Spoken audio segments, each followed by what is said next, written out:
కాలభైరవుడి temple ఇది. ఉజ్జయినిలో కాలభైరవుడు క్షేత్రపాలకుడు, కాశీలాగా క్షేత్రపాలకుడు. దాదాపు ఉజ్జయిని కంటే చాలా పెద్ద క్యూ.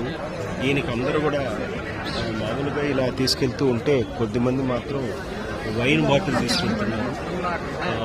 వైన్ అనేది చాలా ఇంపార్టెంట్ ఉంటుంది, కానీ మేమైతే మామూలుగా ప్రసాదమే తీసుకెళ్తాం. జ్వాలా తోరణం ప్రతి దగ్గర ఇలా ఉంటుంది. గట్కాళీ మాత, కాలభైరవ స్వామి టెంపుల్ దగ్గర, తర్వాత మనం చూస్తున్నటువంటి హరసిద్ధి మాత టెంపుల్ దగ్గర. ఇది కాలభైరవ స్వామి టెంపుల్.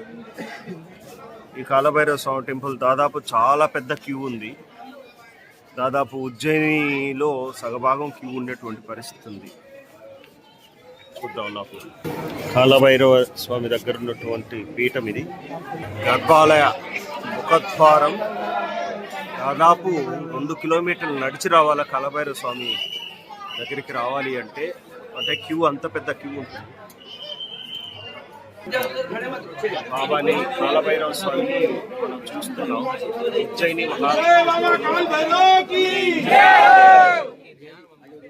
కాలభైరవ స్వామిని మనం దర్శించుకుంటున్నాం.